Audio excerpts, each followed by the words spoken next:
estas potencias que trajeron aquí en este simposio internacional, la actividad organizada por la Asociación Colombiana de Psiquiatría Biológica, ACPB, y el tema del día va a ser COVID-19 y neuropsiquiatría, que es el tema del momento.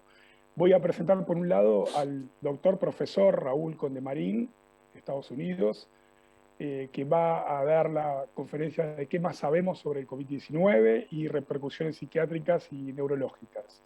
Él es médico psiquiatra, profesor con estudios en medicina interna y especialización y diplomado por Academia Americana de Psiquiatría y Neurología en medicina psicosomática, adicciones y entrenamiento en VIH y psiquiatría. Por otro lado, tiene un diplomado en psicoanálisis y es instructor y formador en Harvard American, School, residentes especialistas en psiquiatría y especialistas en psiquiatría y profesor del programa de residencia de la Universidad de Harvard. Es fundador y director de la Clínica de Adicciones y director médico de la Clínica de Medicina Psicosomática. Es editor de la revista de Psiquiatría Psicodinámica de la Academia Americana. Tiene numerosas publicaciones y trabajos como expositor en los congresos de la Academia Americana. Y la otra potencia, el doctor profesor Telles Vargas, de Colombia, bueno, te va a hablar sobre la conferencia Estrés Tóxico, COVID-19 y respuesta endocannabinoide. Él es profesor titular de Psiquiatría y Psicopatología de la Universidad del Bosque, Colombia, y Fundación Universitaria de Ciencias de Salud de Bogotá. Es director del área de neuropsiquiatría del Instituto de Neurociencias de la Universidad del Bosque, Bogotá. Es miembro de la APA, Asociación Internacional de Psiquiatría, y Colegio Internacional de Psicofarmacología. Es miembro de la Sociedad Internacional de Trastornos Bipolares, de la Asociación Internacional de Psicogeriatría, de la Asociación Europea de Psiquiatras y la Red Mundial de Suicidólogos, miembro del Comité Ejecutivo de la INA y fundador y presidente inaugural de la Asociación Colombiana de Psiquiatría Biológica. Así que bueno, no les robo más que este minuto y medio. Adelante, Raúl Condemarín. Un honor para mí estar acá. Muchas gracias, Hernán. Bueno, voy a comenzar y voy a tratar de resumir algunas cosas, ya que el tiempo es bastante limitado. Uno de los problemas con respecto al COVID es de que básicamente nos centraremos en esta oportunidad, pese a saber que el COVID afecta todos los órganos prácticamente, y muchas veces los síntomas son muy vagos en algunos momentos después de la fase aguda, pero vamos a referirnos a los síntomas principalmente neuropsiquiátricos. Una de las cosas que quería mencionar, de que aquí en Estados Unidos estamos comenzando un nuevo repunte que todavía está bajo control con respecto a la variante Delta, ¿no? Esta variante Delta, ¿no?, que es del linaje del B16172, ¿no?, que es diferente, es la última que los pacientes se están infectando, ¿no?, que fue detectada primeramente en la India, ¿no?, en mayo del año pasado. Esta variante Delta, pese a que la situación en términos de vacunación, tenemos casi el 50%, ¿no?, de la población general, con bastante diferencia entre un estado y otro, es muy contagiosa, ¿no? Se dice que es 50% más contagiosa que la variante inglesa, la llamada variante alfa, y más que la variante brasileña. Luego también esta variante Delta, debido a que tiene una carga viral más alta, principalmente en la zona de la boca y de la nariz, ¿no?, y se contagia más fácilmente. Lo bueno de esto es de que en pacientes vacunados hacen la enfermedad, pero muy leve. No se ha visto muertes por esta infección, ni hospitalizaciones por largo tiempo, ni tampoco necesitan estar en ICU. La gente que tiene el Delta y ha fallecido, el 99% se dice no estuvieron vacunados o no estuvieron vacunados y por eso hicieron la enfermedad, ¿no? Con respecto al COVID y sus manifestaciones, son de varios tipos. Son neurológicas, son neuropsiquiátricas y son psiquiátricas, ¿no? Entonces, dentro de las neurológicas, de las más comunes que se ven, ¿no? Es muy común que las...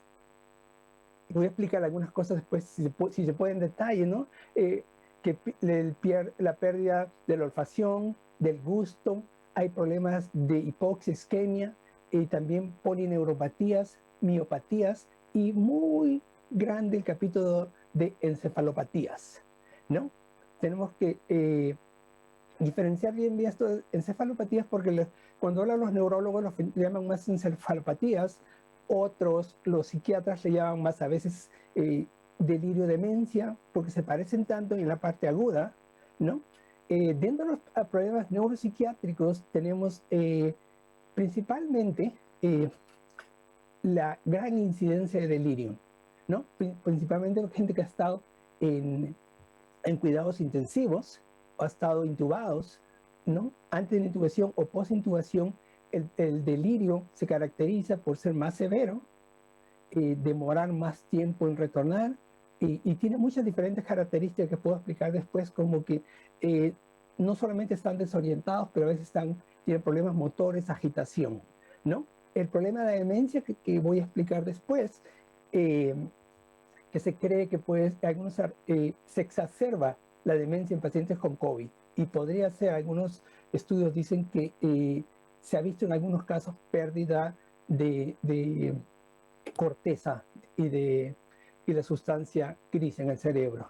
También se ven muchos problemas con motores, con catatonias, ¿no? Hay unos reportes, un primer reporte de un colega amigo mío de California que trabaja en ICU, que presentó el primer caso de síndrome neuromaligno inducido por el COVID. Y muy frecuentemente cambios en el mental status que pueden ser de diversas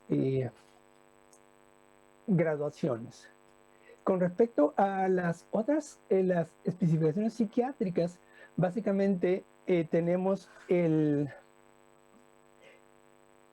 la parte psiquiátrica, el COVID puede, en pacientes sin ninguna problema de morbidad psiquiátrica, debutan con problemas de ansiedad, depresión, pánicos.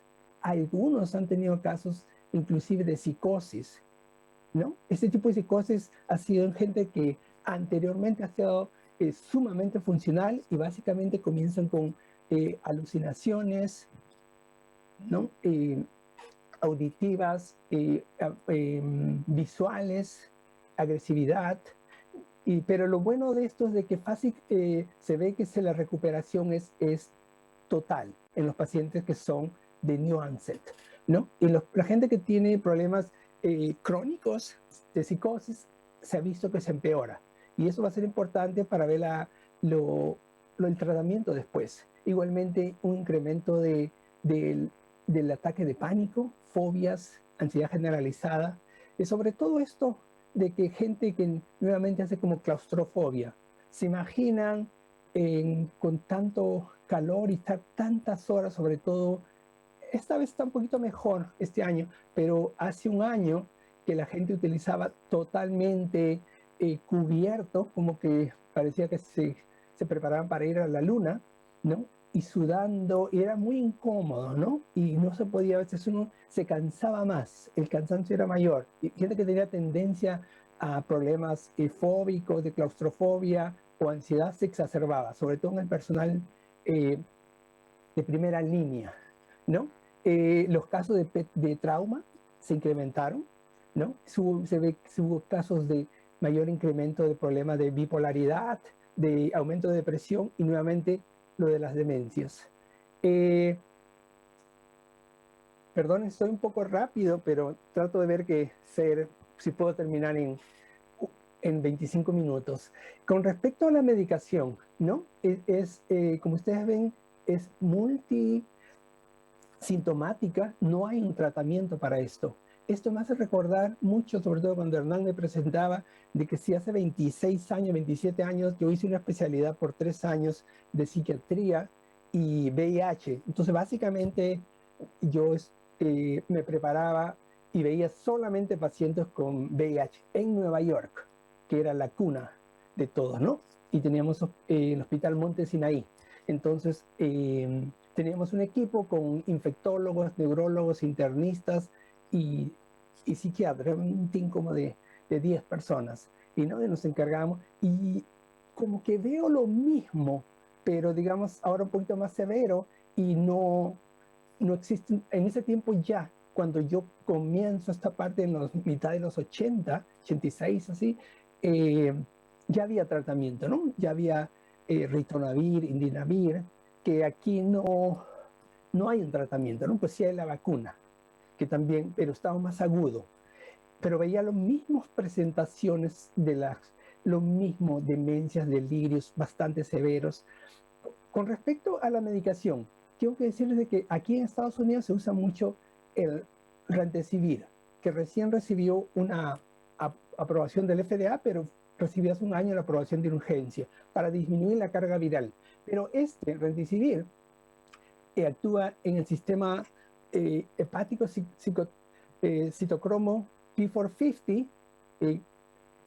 2D6, 2D6 and 3A4, ¿ok? 3A4, ¿no? Es importante tener eso en cuenta porque las benzodiazepinas que a veces son usadas, luego el paciente que no tenga muchos problemas respiratorios y está muy agitado, ¿no? Estos dos trabajan en la misma área, 3-1-4, y pueden provocar una mayor incremento de las benzodiazepinas. También, si algunos pacientes son bipolares y se encuentran muy agitados y necesitan tomar su medicina siempre, y pues si estamos tratando con el ácido valproico y el paciente puede decir, yo tomo 20 años el ácido valproico, se tiene que ver porque el COVID puede haber afectado el hígado, ¿no? Entonces, chequear siempre esto para evitar menos toxicidad. Los pacientes saliendo de ICU, de intubación, o cuando se encuentran con la hipoxia, pueden tener problemas de agitación, problemas de estar violentos. En ese caso, eh, como psiquiatra lo llama a uno y trataríamos de dar un antipsicótico. Tener en cuenta de que como el virus ataca los receptores de ECA, ¿no? Y son mucha cantidad en el corazón, en el pulmón, en el cerebro y en muchas áreas, se ha visto mayor incremento. Sabemos todos que los antipsicóticos pueden incrementar el segmento QT, pero en pacientes con COVID se ha visto mayor incremento, mayor proporción. Luego aquí también, no sé si ustedes recuerdan que nuestro expresidente salió que había que darle a todos cloroquina, ¿no? Que le den cloroquina, bueno, cuando no había nada, ¿no? Y él propulsaba. Luego los estudios han mencionado de que no era bueno, que inducía mayor cantidad de arritmias. El COVID per se ataca o lesiona, inflama, ¿no? El corazón a través de los receptores ECA e induce cambios como incremento de los segmentos, ST, cuando da pericarditis, ¿no? Una onda T desnivelada, cuando tienen congestión. Y el hidroxicloroquina también se ha visto que da algún tipo de arritmias, que son auriculares, pero arritmias finalmente. Los esteroides, que se usan mucho en la tormenta de inflamación, y se usa muchas veces dexametasona, en bolos, se usa también en algunos casos menores prednisona. Es básicamente puede inducir psicosis, manía, pero es dosis dependiente. A niveles de 40, 50 a veces no se ve mucho, en 60 se comienza a ver un poquito de tendencia de hiperactividad, a niveles de 80 miligramos se ve algo de manía y puede inducir hasta psicosis. Son cosas que sabemos, pero tenerlas en cuenta. La melatonina también se usa porque tiene un efecto antiinflamatorio, ¿no? Y que es bastante importante y se estuvo usando en la terapéutica. Esto básicamente para decirte que los cuadros de ansiedad, depresión y los juntos, antes de la pandemia, ¿no? Al principio de la pandemia, se encontraba más o menos en los niveles promedio de siempre. Luego, cuando ya la pandemia se declara, hay una baja por un pequeño tiempo porque la gente estaba confinada, entonces sentía un poco de apoyo familiar, quizás lo que no tomaban sus medicinas las estaban tomando más a tiempo y cosas así. Y después ya, casi al final del año, comienza, luego que pasó el miedo mayor, se puede ver las características, ¿no? Comienza a aumentar toda la ansiedad, la depresión y la gente con ansiedad y depresión junta llega casi a 42.4. Con respecto, nuevamente, los tratamientos, ¿no? Aquí usamos uno de los antivirales que se usa, pese a que no es específico, pero ayuda mucho a disminuir la carga viral, ¿no? Son dos cosas que tenemos que ver. La carga viral, disminuir la carga viral y aumentar el CD4, ¿no? La carga. El Remdesivir ayuda, no es específico, pero ayuda bastante a bajar esta carga viral y ha sido aprobado para esto. Luego también otras cosas que se están usando y en forma de emergencia, pero inicialmente fue de emergencia, fueron los anticuerpos monoclonales, ¿no? Esto es para gente que se convierte positivo y puede tener un riesgo para evitar la hospitalización. Esto, si recuerdan, fue lo que le dieron al expresidente Trump, ¿no?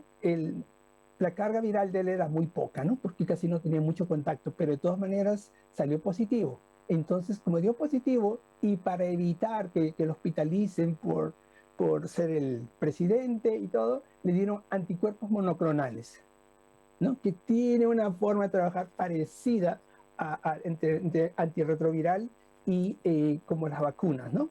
Pero esto fue, ¿no? Una cosa que quiero mencionar un poquito que es importante es el tocilizumab. Que son medicina biológica que lo usan mucho los reumatólogos, ¿no? Es un inhibidor específico de la interleuquina 6, ¿no? Y en junio, recientemente fue aprobado para el tratamiento del coronavirus, principalmente en pacientes que han tenido mucha carga de, de citoquinas, ¿no? Durante la etapa que le llaman la tormenta de citoquinas, que es básicamente a nivel de interleuquinas, interferones, factores de necrosis tumorales, ¿no? Este es muy importante. Les puedo mencionar así muy breve, en forma práctica, de que yo lo he usado bastante y lo usé en algunos pacientes que tenían problemas reumáticos y problemas de depresión y suicidio antes de la pandemia, antes, muy para probar, porque había probado uno que se llama Humira, que es para psoriasis, en un paciente que tenía problemas de depresión, alcoholismo y tendencias suicidas, y me fue muy bien, ¿no?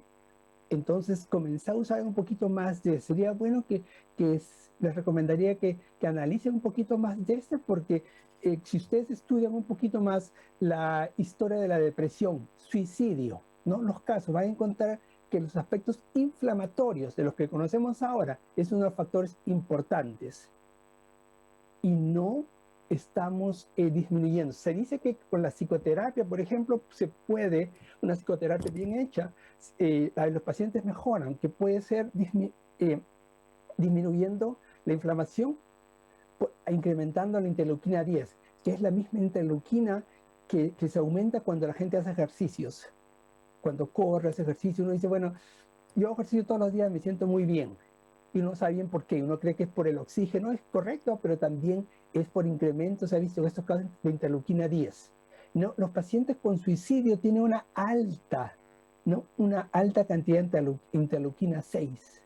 ¿No? Estudios de los Países Bajos, Dinamarca, principalmente, que es muy avanzado, notan esto, ¿no? Y alguna vez, entonces, muchas veces pensé de que en pacientes con tendencia suicida, a nivel biológico, se podría trabajar con este tipo de medicinas, ¿no? De la familia del Sumabap, ¿ok? Ahí no sé, podemos discutirlo después esto, ¿no? Y cómo hacer las citoquinas puede ser algo caro, se puede comenzar simplemente midiendo los niveles de proteína C reactiva que se encuentran altos. Yo comencé hace como 17 años, me medí a una paciente que tenía problemas de suicidio, tendrían su suicidio. Yo con la discusión con ella durante en la oficina, me di cuenta que tenía, pero ella negaba. De todas maneras, le pedí los niveles de proteína C reactiva. Eso ha sido como en el año 2003, creo, algo así.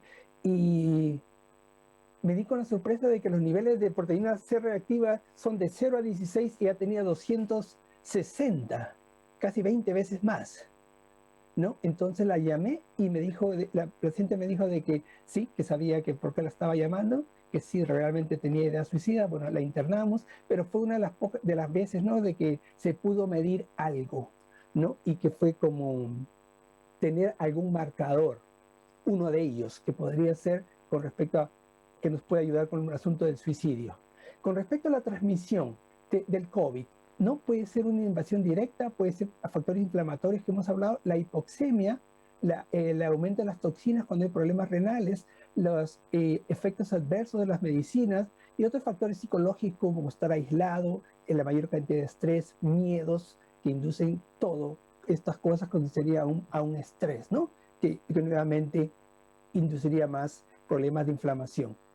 Aquí en esta diapositiva para ver que la carga viral que se deposita a través de la nariz y pasa, ¿no?, a través del endotelio hacia el cerebro, es una neuroinvasión directa. También a través del pulmón la hipoxia, que puede ser un factor a nivel hematógeno, pasando la barrera hematoplacentaria, y por eso vemos casos de todo tipo de dolor de cabeza, convulsiones, cambios en el gusto, principalmente fatiga, cansancio, que es tan común, ¿no? Hubo primeros estudios, ¿no? Este fue uno de los primeros estudios de un grupo de Italia que hablaba de que ellos miraban en los primeros meses, no esto habrá hecho así como en el mes de junio del 2020, notaban que los pacientes que habían tenido COVID, después de 2 meses de haber salido del hospital, todavía persistían con problemas cognitivos y de conducta, ¿no? Esto en la fase post-COVID, estaban en casa y había aumentado los problemas de depresión, problemas cognitivos, ¿no? Aquí se está usando mucho este término ahora de long COVID o long haulers, que es algo así como aquí tenemos unas camiones que se llaman U-Haul, como que tú mismo llevas tu carga, tú mismo haces tu mudanza, ¿no? Quizás ustedes los conocen, ¿no? Unos camiones se llaman U-Haul, ¿no? Es el mismo término, ¿no? Que este long COVID, para poner en un grupo todos esos pacientes que les dio COVID, ¿no? Y todavía continúan con muchos síntomas, principalmente, principalmente fatiga crónica, que es muy prevalente, ¿no? Entonces, si algún paciente que tenía algunos síntomas de fatiga crónica, nosotros como psiquiatras, entonces pensaríamos de que se está incrementando eso, o simplemente es un efecto del post-COVID, ¿no? Pero este long COVID se está diciendo, como hay muchas presentaciones, muchas revistas, se está tratando de organizar y llamarle este long COVID a todos los síntomas que se presenten, generales, psiquiátricos, neuropsiquiátricos, pulmonares, que tengan más de 12 o 16 semanas hacia adelante, que persistan, ¿no? Puede entrar, porque alguien que tiene hace un mes que salió del COVID, no se considera, porque todavía está en la etapa de recuperación, ¿no? Se ve con en este long COVID que hay muchos criterios que se juntan con los problemas de encefalitis miálgica o de chronic, el síndrome de fatiga crónica, ¿ok? Se parecen mucho, por eso que necesitamos tiempo para realmente saber si son dos entidades separadas. Entonces, básicamente aquí para recapitular algunas cosas, esto no es solamente de COVID, esto es lo que pasaba siempre en nuestros pacientes, ¿no? La depresión, la ansiedad, los problemas neuropsiquiátricos son multifactoriales, con cambios inflamatorios, las interleuquinas, cambios a nivel de la neuroplasticidad, el BDNF, que siempre habla el doctor Treyes en sus conferencias y lo deja muy claro, que es un factor que ayuda a la plasticidad, que debería estar aumentado para uno estar como más alerta y conectar mejor, se encuentra muy disminuido, ¿no? Los cambios a nivel de la activación neuronal, los incremento de esto de glutamato, ¿no? El NMDA y sus receptores que provocan la excitabilidad, ¿no? Todo esto se encuentra afectado directo por el virus. Entonces estamos aquí, en esta parte, de que están pasando muchas cosas. Los pacientes pasan meses y se encuentran así, como que algo les pasa, algo les falta, no estoy bien. Sí, estoy en casa, pero algo me pasa. Entonces, una de las cosas que se ve, uno tratando de dar un poquito más en detalle, uno de los factores que uno lo puede ver es que sí, que los niveles de hipoxemia ha sido un factor muy importante, ¿no? Bajos niveles de hipoxemia que pueden conducir a confusión, dolores de cabeza y un término que se está hablando mucho de brain fog, que es el mismo que uno que está como, significa el cerebro de aquel que está como cuando uno sale de la sala de operaciones o cuando uno sale de, no sé, de trabajar varios días en el hospital, que uno se quedó allí y está uno que no puede ni pensar, se cansa, no entiende bien, no se puede concentrar, ¿no? Eso se llama brain fog o como groggy en términos de box, ¿no? Que uno queda así como medio perdido. ¿Okay? Esto es lo que es uno de los términos que se está usando un poquito más porque en el post-COVID se ha encontrado de que hay un aumento hay un déficit de los síntomas para ejecutar las funciones, ¿no? Esto se encuentra en déficit. Los pacientes presentan más casos de depresión, casos de trauma, ¿ok?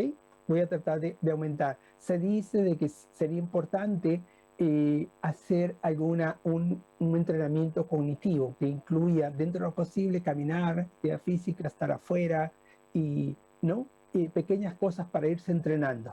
Entonces, nuevamente, los cambios a nivel pulmonares, los cambios a nivel inducidos por el virus en el riñón, el hígado, el cerebro, en los pulmones, afecta y va a provocar síndromes psiquiátricos y neuropsiquiátricos.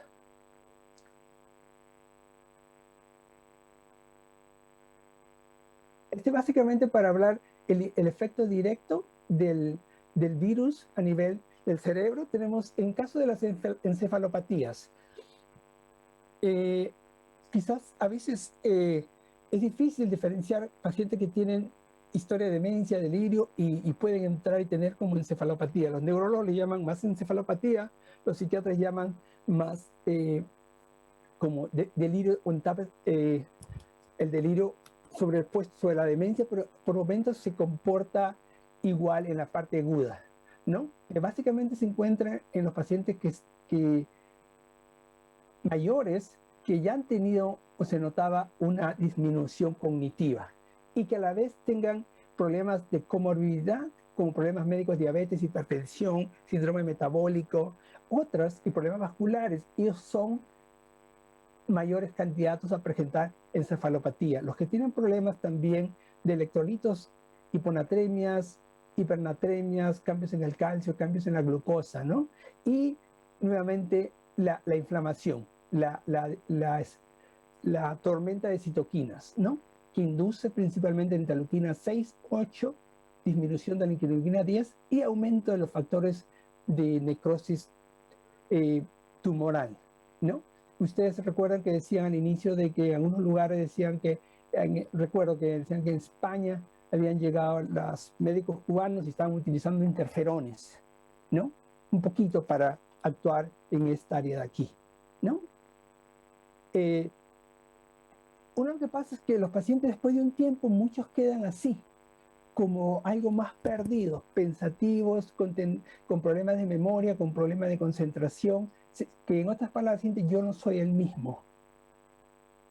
Recuerden el impacto traumático de estar al borde de la muerte también, pero de todas maneras el impacto que deja el virus, y yo creo que continúa la inflamación por mucho tiempo, puede ser uno de los factores importantes, más los cambios vasculares que trataré de explicar brevemente, tienen que ver.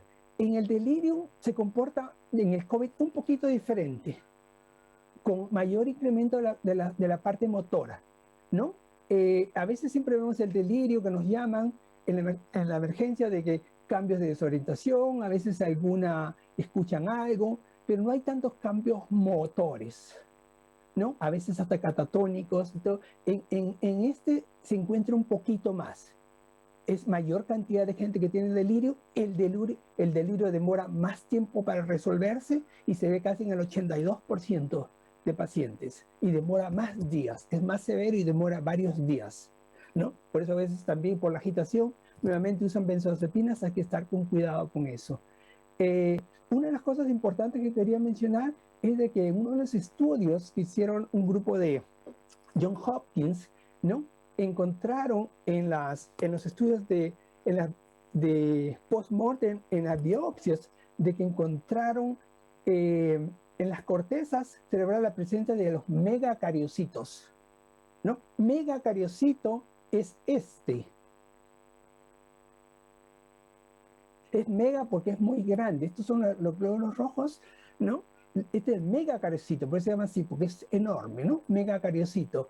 Entonces, pero bueno, estaba allí.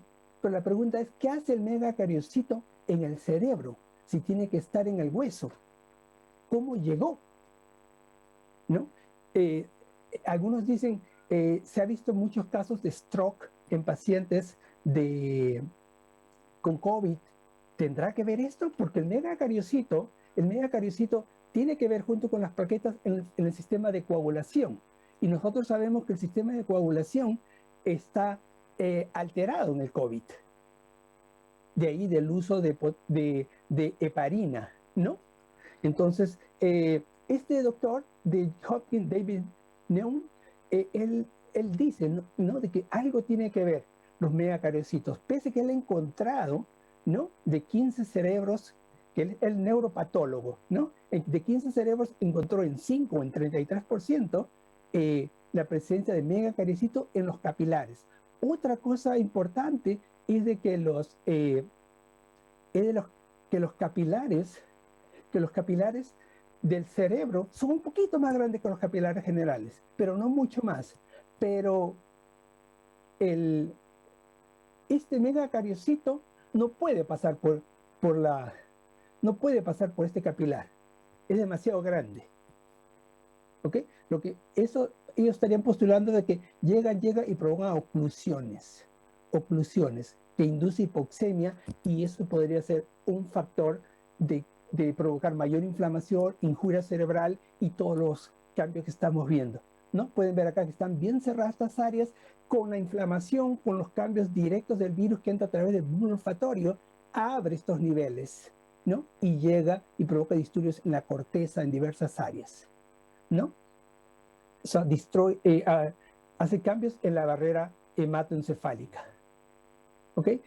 Básicamente para mencionar de que del SARS-CoV-2 hace muchos cambios a nivel de inflamatorios, coagulopatías, hipoxias a nivel pulmonar, y esto da la constelación de muchos cambios, desde dolores de cabeza hasta meningitis, a pérdida del gusto, no poder oler, hemorragias, encefalitis, problemas de fatiga musculares. Por eso la constelación, porque ataca con diferentes mecanismos y puede dar muchos cambios.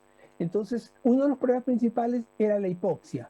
Una de las cosas que se plantea es debido a la coagulación, que podría ser, no se sabe que podría ser debido a junto con otros elementos de inflamación, la presencia de tipo de células como estas, que no deberían estar ahí y se han encontrado. El doctor de Hopkins dice que es el primer reporte de esto, ¿no? Y lo presentó este año. Luego, otro aspecto que tenemos es nuevamente lo del long COVID. La gente queda así como más lenta. Hubo unos estudios, ¿no?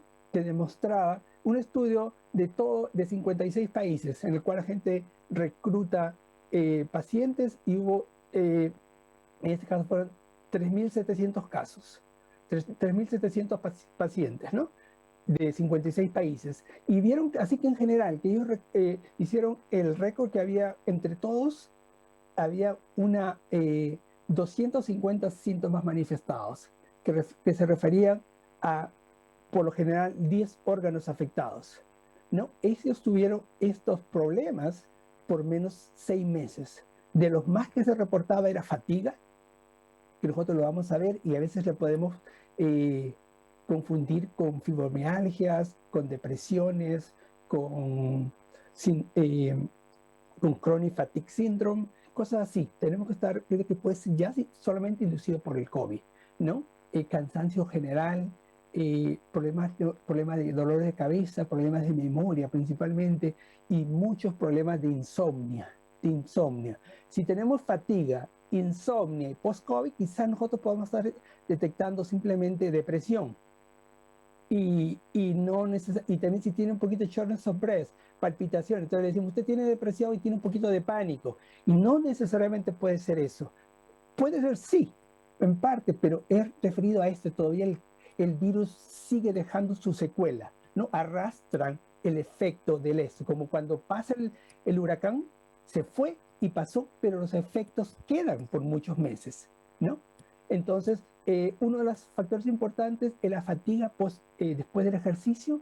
Caminan un poquito, se sienten demasiado cansados, y esto es lo que le llaman el long haulers o long brain fog, le llamamos aquí mucho, ¿no? Y mucha gente experimenta un poquito, comienzan a trabajar y encuentran nuevamente relapse de los síntomas. Y hay problemas para trabajar nuevamente, sienten de que no son los mismos, de que algo está pasando. Eh, Básicamente, yo creo que tengo poco tiempo, pero con respecto a los factores de riesgo, voy a mencionar solo la diabetes, porque diabetes, hipertensión, síndrome metabólico, obesidad, todos son factores de riesgo, ¿no? En la población psiquiátrica. Acá que se usa tanto intervención con antipsicóticos, con la clozapina se usa mucho en algunos pacientes, a veces tienen muchos estabilizadores como Depacot y otras cosas, o valproic acid. Y entonces la gente aumenta de peso, muchos tienen diabetes, ¿no? Yo manejo una clínica y ahí tienen más o menos la gente que tiene clozapina, 75% tiene diabetes, 60% tiene síndrome metabólico. Entonces, esos pacientes de nosotros tienen mayor posibilidad de concebir el COVID que otra población, ¿no? Porque esto va a inducir disminución del clearance del virus, disminuye la funcionalidad de las células T, aumenta la inflamación. Ya de por sí, síndrome metabólico significa inflamación, ¿no? Por eso tenemos que estar en cuenta que nuestros pacientes son de alto riesgo, porque ellos tenemos muchos problemas metabólicos. Con respecto a los problemas de demencia, muy brevemente, diré que se ha encontrado en algunos estudios por el doctor Wesniak que hay muchos incrementos de biomarkers de daño neuronal y de neuroinflamación, ¿no? Que puede explicar por ejemplo, en el estudio que el doctor hizo en 2 meses, en el año 20, entre marzo y mayo, encontró una alta tendencia a problemas cognitivos, ¿no? Y uno de los problemas fue toxic metabolic encephalopathy, ¿no? Otros fueron, también hubo, pero mucho menos convulsiones, hipoxias, stroke isquémico, y uno de los factores a considerar podría ser la inflamación, otro la coagulopatía. Él encontró que en esta población, ¿no? En esta población con COVID, ¿no? Y había un aumento de los marcadores, ¿no? Como los neurofilamentos, las proteínas fibrilares gliales, que son marcadores de neuroinflamación. También encontraron que la ubiquitina, el carboxil terminal hidroxilasa 1, dentro de otros marcadores, se encontraba muy elevado. Igualmente la proteína TAUT y la tau fosforilada se encontraba alta en estos pacientes. Entonces, básicamente, tenemos que ver que nosotros, todo el personal está muy preocupado, estamos bajo mucha fatiga. Hay gente que ha vuelto al trabajo, pero no se siente bien, ¿no? Y tenemos que concebir este término de long COVID. ¿Qué está pasando el post? el virus ya no está. Si le hacen un test, no podemos decir a la gente, debe hacer un test y salió negativo. O ya te vacunaste y estás bien, puedes trabajar. Siguen arrastrando muchos problemas. ¿Ok? En un estudio, ya para terminar, un estudio mencionó de que en el COVID, en Inglaterra, demostró, el doctor Scott Gottlieb demostró de que había de 800 pacientes que ya tenía una población de 40.000 pacientes que le habían hecho antes del COVID, que ellos tenían las imágenes de resonancia magnética. Entonces, invitaron, cuando comenzó la epidemia, invitaron a un grupo a volver para hacer unos estudios. Contestaron 800. De esos 800, 404 tenían COVID y 394 no habían tenido COVID. En los que tenían COVID, él notó que había un gran cambio post-COVID, cuando les dio la infección, que cuando no la tenían.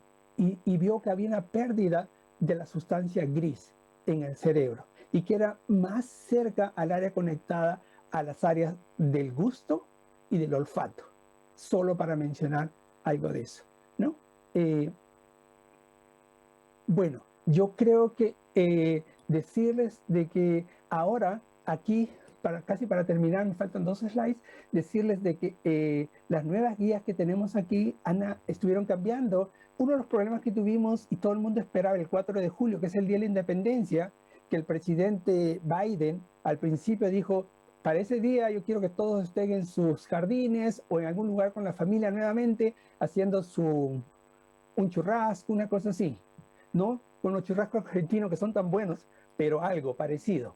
Pero, y bueno, eso más o menos pasó. Y en unos lugares como una zona cerca al mar, en Boston, que se llama Provincetown, hubo grandes fiestas. Como fue, creo que miércoles, hubo fiestas de miércoles a domingo. Y después, 2 semanas después, hubo un outbreak, un brote nuevamente de COVID. Y lo interesante es que era gente que estaba vacunada, ¿no? Pero lo que pasó fue de que eso demostraba que la gente vacunada, como encontraron que era el virus Delta, que es muy contagioso. Pero lo positivo fue que no hubo muertes, fueron positivos, pero fue corta duración, no hubo, algunos fueron hospitalizados, pero nadie murió, ni nadie necesitó como de cuidados intensivos. Creo que quiero agradecerle, y ahora nuevamente nos han pedido que para usar, como está levantando en algunos lugares, si vamos a estar en un restaurante o en algún lugar, en un estadio, usar mascarilla nuevamente, pese a que estés vacunado. Aquí en la ciudad de Boston tenemos una vacunación de casi 70%, pero hay otros lugares que la vacunación llega solamente al 30%, ¿no? Hay mucha disparidad. Bueno, los dejo ahora ustedes con el excelente doctor Treyes y estoy aquí para alguna pregunta. Muchas gracias.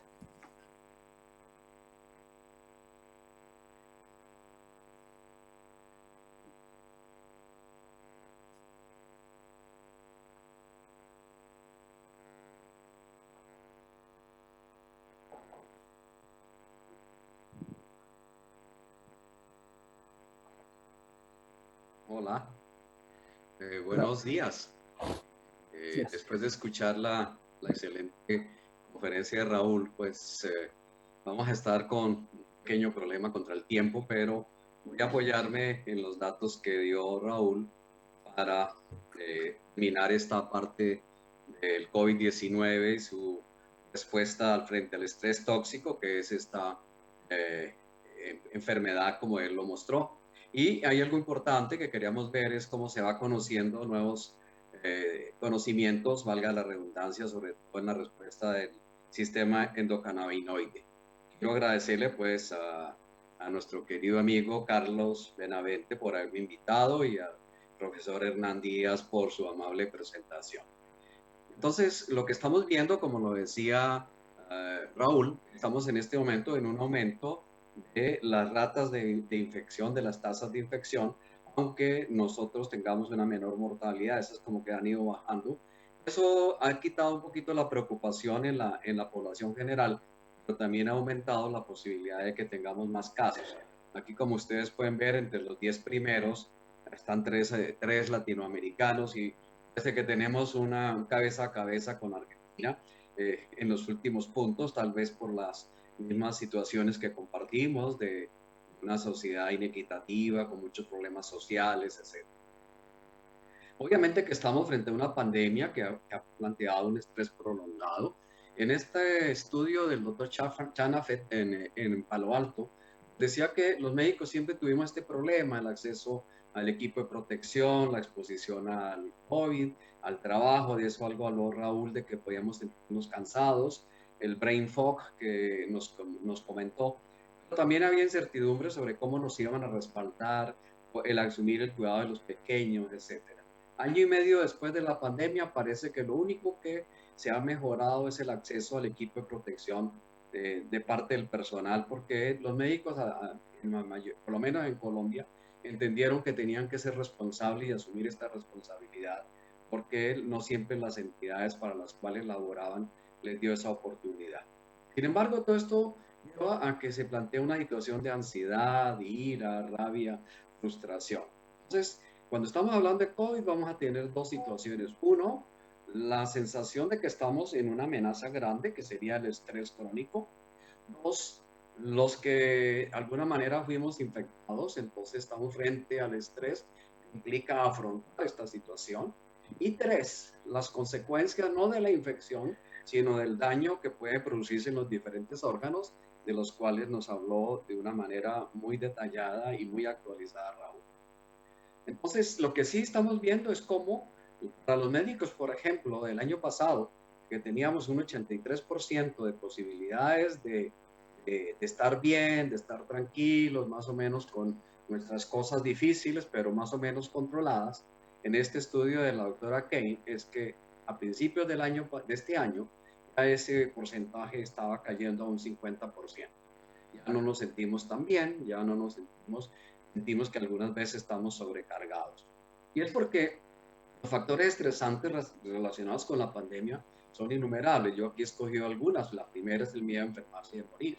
La preocupación por infectar a otros, el dolor asociado obviamente por la pérdida de los seres queridos, el aislamiento social de los familiares y amigos. Ya, como decía Raúl, pues ya uno no puede los sábados ir a hacer la barbacoa ni hacer los asados. Y obviamente hay una posibilidad de perder empleos, negocios e ingresos. Pero también hay otras cosas, y es, por ejemplo, el haber experimentado la infección por el COVID, la hospitalización, las secuelas de la infección, ya los vemos que ya estamos hablando de un post-COVID, y obviamente las medicaciones recibidas, así sean hospitalizados en la unidad de cuidados intensivos, pues esos son los cócteles que no estábamos tan preparados y que obviamente pueden ocasionar, aumentar el problema, por ejemplo, las lesiones hepáticas y diabetes. Pero también hay otras personas no han estado infectadas, pero que tienen una enfermedad cardiovascular, que tienen cáncer, diabetes, obesidad, y que piensan que pueden ser infectados, los cuales viven a su vez unos estados de ansiedad. Es decir, lo que pasa aquí también es que nosotros estamos compartiendo, y es la primera vez que nosotros compartimos los mismos estresores con nuestros pacientes. Que nosotros también tenemos duelos prolongados, incremento de la depresión y la ansiedad generalizada, y esto tenemos que verlo muy importante porque a veces lo vamos a mirar solamente como que es el resultado del problema y entonces no lo vamos a tratar. Como que es normal que usted salga ansioso de la unidad de cuidados intensivos, es normal que si usted tuvo un COVID tenga cansancio, tenga una situación de que se te olvidan las cosas y entonces vamos a tener muchos pacientes que no van a recibir el tratamiento adecuado. Va a haber un incremento de suicidios, todavía no lo estamos viendo, pero ese incremento de suicidios, como decía Raúl, puede ser por las interleuquinas, pero también porque estos pacientes van a estar discriminados, no van a recibir el tratamiento adecuado, se van a sentir que perdieron su trabajo y entonces van a entrar en una situación de anomia, en las cuales pues obviamente al sentirse desconectados, sentirse una carga, van a incrementarse estas situaciones de suicidio. Ya sabemos, por ejemplo, que cuando usted disminuye la actividad física, pues va a aumentar el riesgo de depresión, como la hospitalización aumenta el riesgo de estrés postraumático, y ahí comienzan a verse como los niños y adolescentes que están en este momento dedicados a manejar la parte académica de tipo virtual, comen de forma automática mientras están en clase, y resulta que eso no lo tenían cuando estabas en las clases asistenciales, y ahora pueden llevar más adelante a tener trastornos de la alimentación. Esto es lo que podríamos pensar. Hay un miedo, hay un distrés emocional, hay un burnout en el personal sanitario. Pero lo grave de eso es que nosotros vemos los síntomas y no consultamos por ellos. Hasta ahora no están consultando nuestros colegas ni nosotros mismos por esto. Esta diapositiva lo que muestra es un resumen de lo que dijo Raúl. Hay un gran problema porque sí hay unas lesiones, disnea, hipoxemia, falla respiratoria, hay daño endotelial en pulmones, se observa coagulopatías y hay la hiperleptinemia de los obesos, pues va a aumentar el riesgo de trombosis. Sabemos que hay una tormenta de interleuquina, especialmente la interleuquina L6, y hay una tormenta de coagulación. Esa es el gran historia natural del COVID. Sin embargo, lo que por otro lado tenemos es que hay un tratamiento subetiológico. No estamos tratando realmente el virus, sino que estamos utilizando una serie de mecanismos para disminuir, como decía Raúl, la carga viral. No tenemos realmente fármacos que modulen esa respuesta inmunológica, con lo cual estamos frente a una situación donde el virus, lo que es cierto es que hoy sabemos que es un virus neurotrópico, como lo comentó Raúl, tiene que ver hechos muy similares con el VIH y que deja secuelas neurológicas que están dependiendo de eso, los factores inflamatorios, inmunológicos, la neuroinvasión, la hipoxemia, etc. Esa es la parte de la infección, pero por el otro lado hay una serie de factores, que son los factores psicológicos y sociales, el miedo al contagio, la pobreza, la discriminación. Eso van a reactivar la patología previa. Entonces vamos a tener la acción directa del virus que nos puede ocasionar estrés postraumático, depresión, demencias, pero también el estado de ansiedad, el estrés que estamos viviendo puede ser que reactiven la patología previa, que es lo que estamos viendo con nuestros pacientes.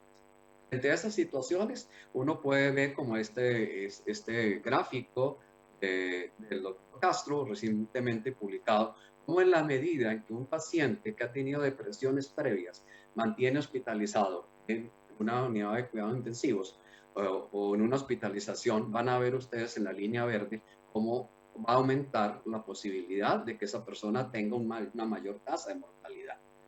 Eso entonces nos está diciendo que nuestros pacientes, que ya sabíamos, comparten con las personas obesas, con las personas que tienen enfermedad cardiovascular, con la diabetes, pues obviamente los estados proinflamatorios que están previos, como son todos estos elementos. Y si a eso le agregamos, pues obviamente que para nosotros en Latinoamérica ha cambiado la relación médico-paciente por las formas de los seguros médicos, por los sistemas de salud que están al borde del colapso, porque a veces la gente piensa que la relación médico-paciente ya no es personalizada, que ha perdido su capacidad de ser una situación de una relación humana y se han creado factores de desconfianza, pues mayor esa incertidumbre ha aumentado con el virus.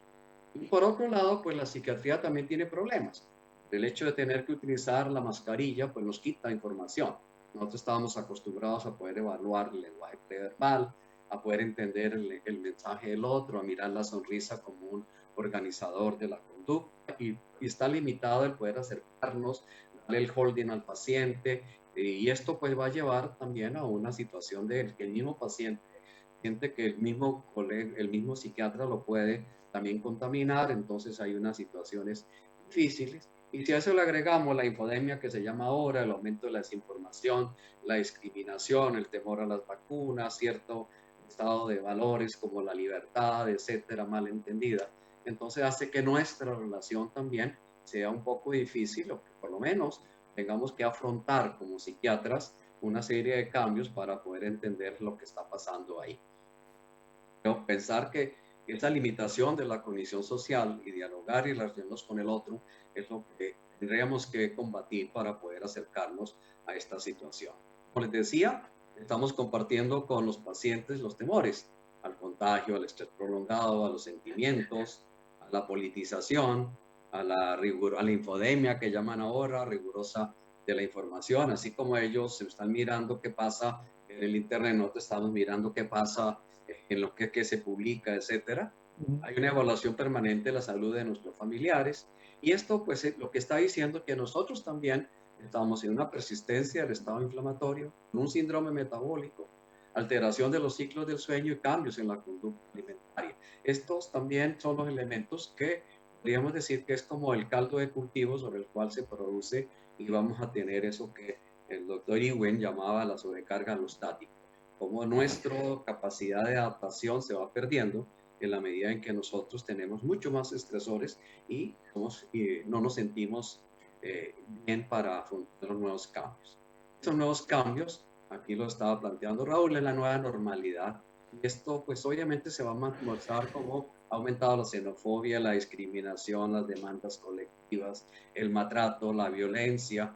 Y por otro lado, pues obviamente, ya lo hablábamos, los trastornos del afecto son los más importantes, especialmente al principio uno pensaba que era la depresión. Hoy sabemos que es mucho más frecuente el trastorno de ansiedad generalizada y este estudio pues muestra cómo comparada el COVID que va en rosadito, en rojo, frente a la influenza, hay muchas más posibilidades de tener un trastorno de ansiedad, de tener un trastorno depresivo, pero comparados con los trastornos de ansiedad que producen las crisis, las epidemias de influenza, totalmente están desbordados.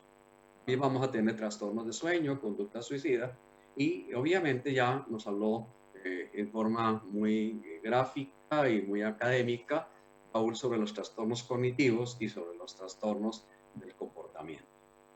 Y esto es lo que está sucediendo. Entonces, por un lado, en este momento tenemos una cuarentena, un COVID que tiene una serie de estresores emocionales, y por el otro lado, el estresor físico, que es la enfermedad en sí misma, con lo cual vamos a tener una hiperactividad del eje hipotálamo adrenal, una carga sobre el sistema simpático, aumento de la insulinoresistencia, una serie de cambios a través de la coagulación alterada, la presión alterada, los problemas metabólicos, y esto se va a manifestar entonces en este eje, en este cuadro que muestra cómo hay una difusión del eje hipotálamo adrenal con cifras altas de cortisol, disminución de las catecolaminas, un estado proinflamatorio que se va a mantener, aunque la persona haya salido de la infección, puede mantenerse esta situación, una disminución de la neuroprotección del factor BDNF que comentábamos con Raúl, nos permite mantener la neurogénesis, especialmente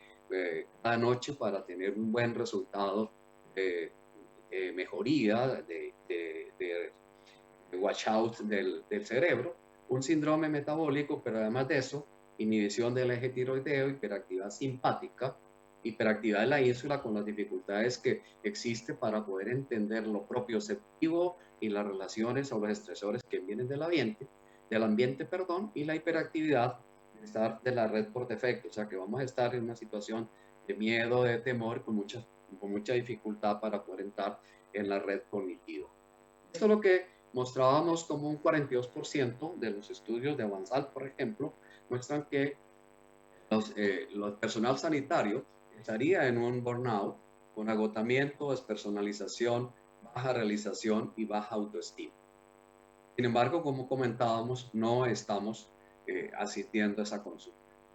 Entonces, aquí lo novedoso es como el sistema endocannabinoide, que no es nuevo, que está escrito hace unos 30 años por el doctor Michulan, pero él encontró que había una serie de receptores en el cerebro y fuera del cerebro que reaccionaban a la acción de los cannabinoides que tiene la marihuana.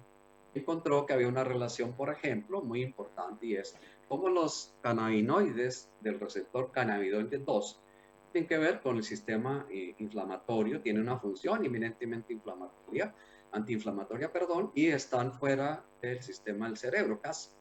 Tiene que ver con el sistema inmune, el hígado, los huesos, los linfocitos, los macrófagos, etc.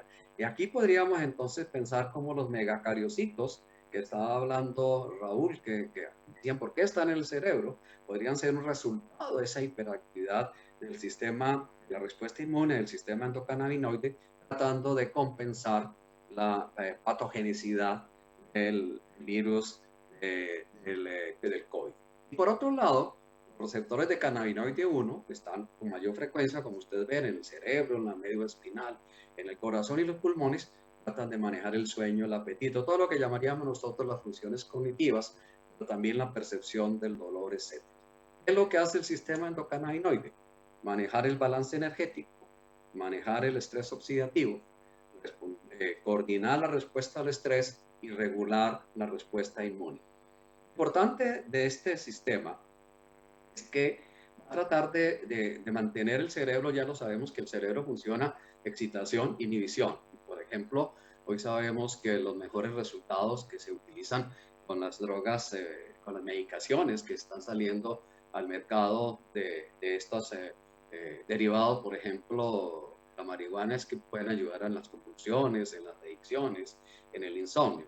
Pero lo importante de este sistema es que siempre supimos cómo la neurona presináptica estimulaba y mandaba todos los receptores y los neurotransmisores a la neurona posináptica, pero hasta ahí llegaba.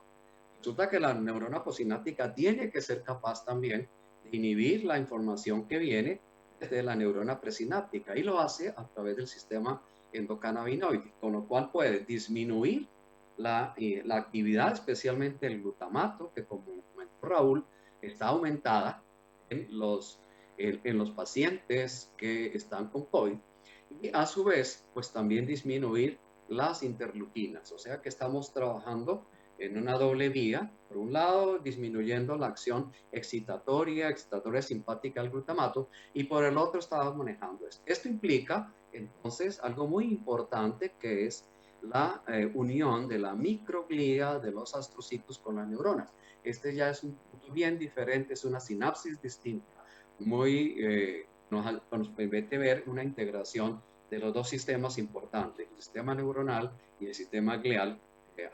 A la vez, pues el sistema glial, pues el que produce el glutamato y también produce los factores derivados como el BDNF, las neurotrofinas. Esta gráfica del doctor Sinar pues muestra cómo el virus, cuando llega, nos va a producir todas estas alteraciones, por lo que estábamos hablando, por lo que Raúl habló, que pulmones, corazón, riñones tienen mayores receptores de ECA, la disfunción endotelial. Pero si yo tengo una acción de los cannabinoides, del receptor de cannabinoide 1, voy a poder disminuir esta situación. Y eso es lo que se ve en los pacientes con COVID. Hay una hiperactividad de los receptores de cannabinoide 1, con lo cual también podrían disminuir las fibrosis pulmonares, porque el otro gran problema, una gran complicación, una gran secuela va a ser la fibrosis pulmonar, que se está calculando que 120 millones de personas van a terminar con fibrosis pulmonar. Por el otro lado, también tenemos que ver que el receptor de cannabinoide 2, que como lo comentamos, tiene una acción antiinflamatoria, pues obviamente se expresa en las células inmunes, está ligado a la proteína G, y los estrógenos modulan su expresión. Aquí por eso podemos pensar que las mujeres tienen menos, pueden infectar, pero van a tener menos complicaciones desde el punto de vista del COVID que los mismos hombres. Este receptor pues inhibe la apoptosis, suprime la proliferación celular, induce células T, es decir, regula inclusive la polarización de macrófagos, tratando de que haya más M1 que M2, es decir, tiene una acción muy importante desde el punto de vista antiinflamatorio e inmunoprotector. Está dada como los agonistas podrían disminuir todas las acciones, como lo decía Raúl, especialmente sobre el receptor AC2, es el que trae todas las dificultades, especialmente a nivel de otros órganos. ¿Qué hacen los receptores, los agonistas del receptor de cannabinoide 2? Son inmunomoduladores, antiinflamatorios, tienen una acción antioxidante, inhiben la producción de interleuquinas, vasodilatación, producción cardíaca. Digamos, son lo que nosotros necesitaríamos para poder tratar el COVID. Desafortunadamente, son medicaciones que todavía están en un proceso de estudio. No tenemos realmente ni siquiera en fase 2 de estos fármacos en la disposición. Pero sí nos está mostrando que sabríamos, no solamente frente al COVID-19, sino frente a otras infecciones, cómo nosotros podemos modular la respuesta. Solo tenemos en el mercado, y cada vez está apareciendo más, el papel del cannabidiol. El cannabidiol, como ustedes saben, es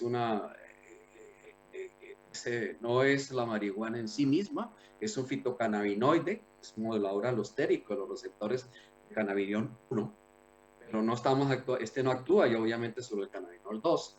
Tiene un perfil de seguridad, y todos estaríamos pensando, si sirven los endocannabinoides, pues debe servir el cannabidiol. Y resulta que lo primero que tenemos que pensar es que la cannabis no tiene nada que ver con esto, que si usted pone la fuma o se pone los aceites, resulta que ese no es la acción, porque ya sabemos que el tabaco y el cannabis producen es upregulation de estos receptores de acetil, de AC2, con lo cual estaríamos complicando la situación. Hay mayor riesgo de contagio y complicaciones médicas con el uso de los porros. Entonces, no es muy importante eso. Y además, sí sabemos que una de las complicaciones del COVID va a ser la fibrosis pulmonar.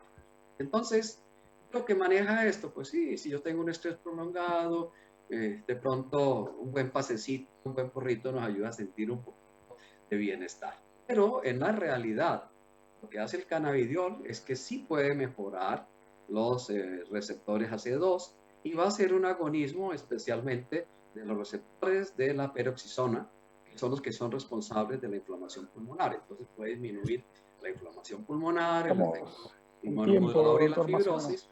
Y por otro lado, disminuir toda la tormenta que tiene que ver con las interleuquinas y los factores inflamatorios.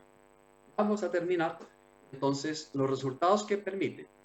No podemos recomendar el uso del cannabinol como profilaxis, a pesar de que sepamos que podría tener una acción, porque solamente está actuando sobre la parte del cannabidiol 1 y no realmente sobre la parte de los receptores del cannabinol 2, que son los que tienen una respuesta inmunológica y una respuesta antiinflamatoria. Faltan estudios de evidencia clínica, pero sí sabemos que actúa sobre la cascada inflamatoria y eso de alguna manera nos está abriendo un camino nuevo, un camino que hace 5 o 6 años no estábamos viendo, cómo entender realmente nuestro cerebro, cómo el cerebro también tiene una capacidad de responder a esas respuestas inmunológicas. Ahora se pusieron de moda por el COVID-19, pero que de alguna manera veníamos hablando de un factor proinflamatorio básico con una alteración del eje hipotálamo adrenal previos a la aparición de la depresión, del mismo trastorno bipolar, de las mismas demencias. Se observó aumento de las infecciones virales y es lo curioso cuando este cannabidiol, que se llama Epidiolex en Estados Unidos, se apareció y entonces vieron que había un aumento de algunas infecciones. Por eso la FDA tiene una alerta para este tipo de manejo y nos puso a pensar. Para terminar, y creo que no vamos a tener mucho tiempo de preguntas, estamos frente a una pandemia, un aislamiento, no hay un tratamiento específico, no contamos con un fármaco capaz de manejar las cosas, pero sí nos queda la posibilidad de que somos inquietos, de que estamos aprendiendo tal vez la gran comunicación como estas situaciones y estos eventos donde los pioneros de la información y la tecnología nos invitan a compartir, a estar allá buscando soluciones, es lo importante que tenemos ahora.